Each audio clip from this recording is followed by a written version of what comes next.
What's going on YouTube? Today I'm working on a 2010 F150, doing the AC job on it. I'm not going to go over everything because there are some videos that pretty much show you how to get the compressor off. The compressor is at the bottom. It's got three 10mm bolts and a connector. Once you get all of that loose, I've been seeing a lot of videos that kind of help you get it out. Of course, the good thing about this one is the electric fans, so you don't have to take a fan shroud off or anything. You don't have to take a you don't have to remove a fan shroud or a fan clutch. But what I wanted to show is the easier way to get the compressor lines disconnected. So what I did was, after I got the compressor unbolted from the bottom, the three 10mm bolts, show you what I got here. Okay, so you can see the compressor sticking out right there. I found an easier way. Like the issue that everybody's having is getting the lines disconnected from the compressor. But what I found is that if you unbolt it and then you take this, looks like the suction line right here, you can see where I disconnected it. Here is the other end of it. It came loose from here. That's a 13mm nut. If you take that 13mm nut out and take it loose there, and then your high side line, your pressure line, if you take it loose from right here, let me give you a better view of where I'm working at. So basically, right under your top radiator hose, there is the pressure line, the high side line. So if you undo that nut, then you don't have to fight with trying to get the lines disconnected from the compressor.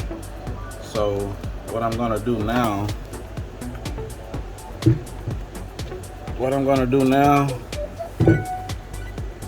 is go ahead and excuse the video, guys. I'm trying to work with one hand here. So what I'm going to do now is go ahead and grab these. I've already taken the serpentine belt off. So now, as you can see,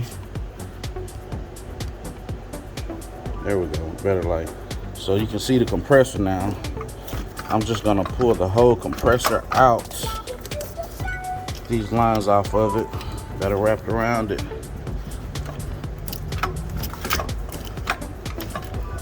I'm trying to do this with one hand so y'all can see.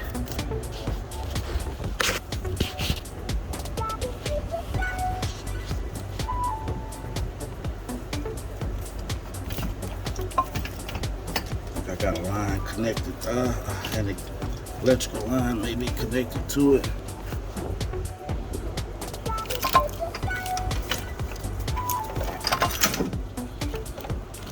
Okay, okay, there it is. All right, so it just came loose. Now this makes it a lot easier to get the lines, like these lines right here that are connected to the compressor. If you take those lines loose where I just mentioned, then you can just pull the whole compressor out, and then you can work with that up here. Put your get your new compressor, hook these lines up to it, drop it back down through here. It just makes life makes life a lot easier. So give me a second. I'm going to get everything swapped over and I'll be back.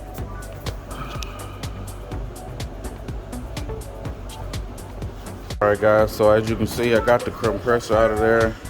I went ahead and took that 13 millimeter nut right here, this nut right here, and then you can go ahead and take your lines off.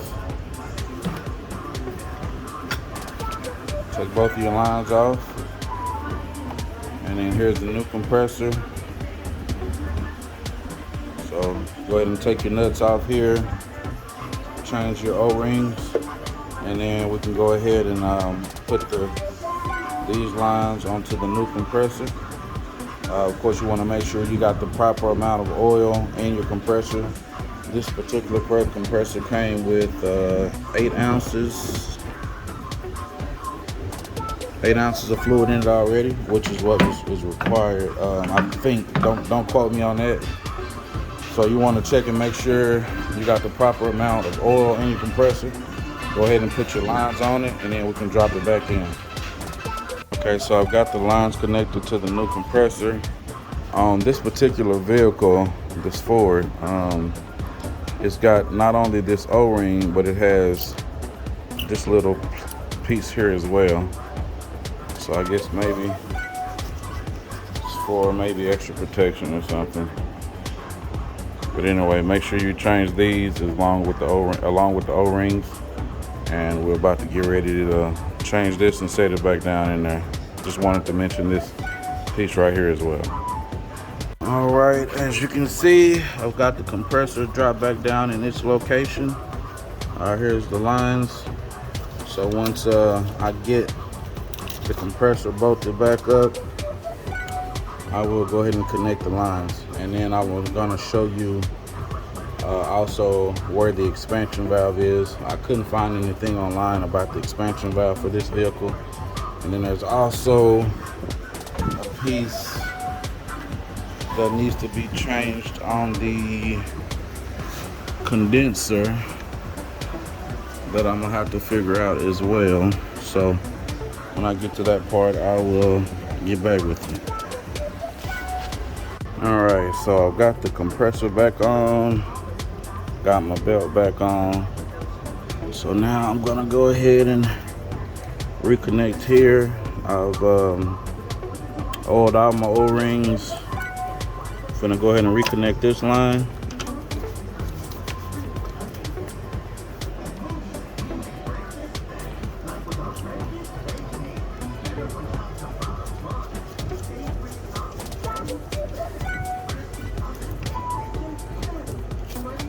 Okay, so I got that one reconnected, and then this one, I'm gonna go ahead and change this piece and the O-ring, and I'll be back. All right, so I've got the new O-rings and this new another piece with a gasket O-ring, I guess you would call it. So I've got those both oiled and installed. And now I will go ahead and reconnect this line.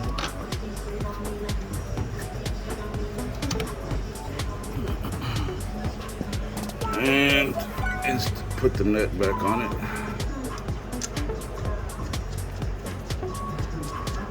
Okay, and then we'll just snug these down. You don't need to over tighten them because the gasket will do its job.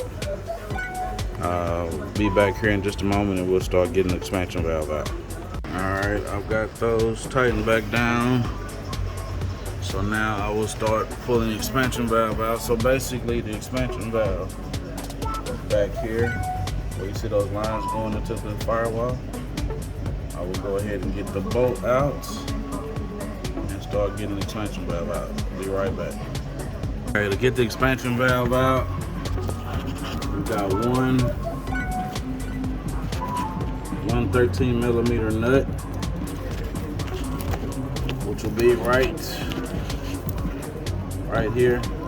My finger is 13 millimeter nut. You take that loose, and then it'll come back a little bit. But what you're gonna have to do is disconnect some of the mounts for the line. You got right here like a 10 millimeter. You'll probably need a deep socket. There's one. and then there's another 10 millimeter right here. So you can see the bigger picture. Here's your lines. This is where I just reconnected it. Probably would have been a little bit better if I'd have left this loose until I got the expansion valve out. And I might actually have to let's see, this line. I'm gonna just try to take the mounts out and see if I can get enough room to get the expansion line out, the expansion valve out. So 10 millimeter here, 10 millimeter here, and 13 millimeter there. I'll be right back. All right, so correction. This one was a 10 millimeter. This one down here, 11 millimeter. So I've got everything taken out, and looks like it is moving enough for me to be able to get the expansion valve out. So that should be enough room right there.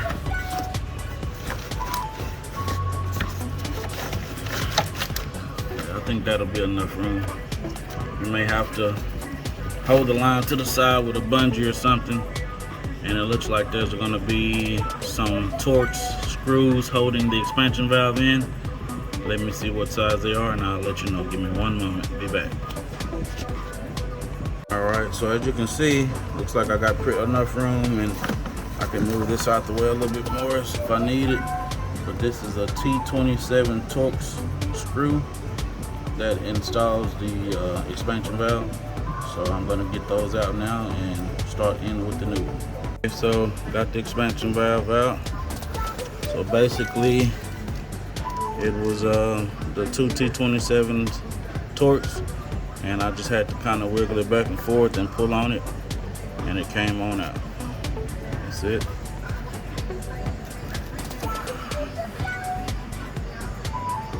There's the back side of it. All right, so I've got the new expansion valve in. Now I will change the O-rings on this block right here.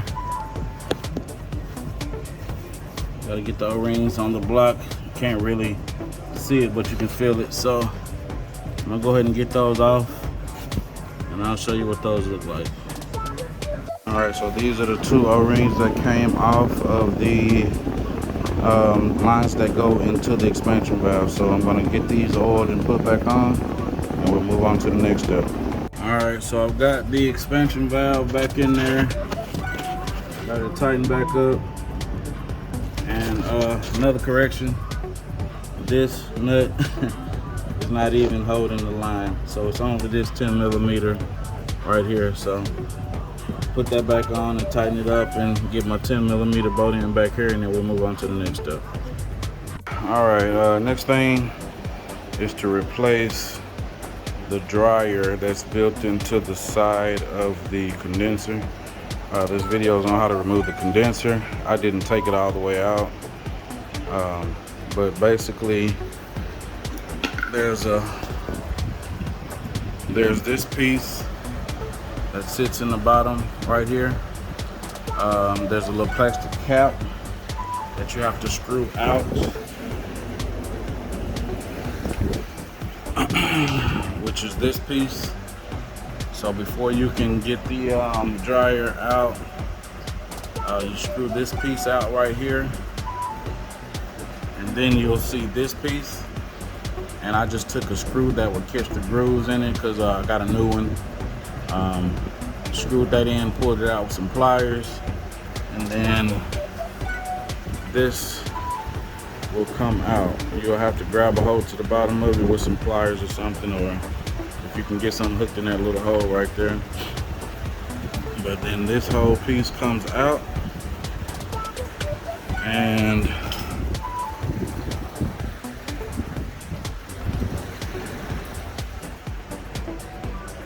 here's the new one. And like I said, it comes with a new one of those pieces and a snap ring.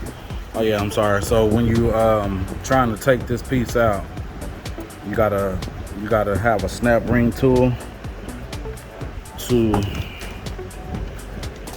squeeze this snap ring together, but before it will allow you to even squeeze it together, this thing is spring loaded, so you can push this piece up inside of that tube there. You push it up and then you're able to compress the snap ring. So you just basically take it out, same thing, you put your new one in and put everything back together. Alright YouTube, just a quick follow-up. After I got everything replaced on the F150, I vacuumed the system down for about an hour and recharged everything, and we were good to go. So if you find this video helpful, like, share, and subscribe. Thanks.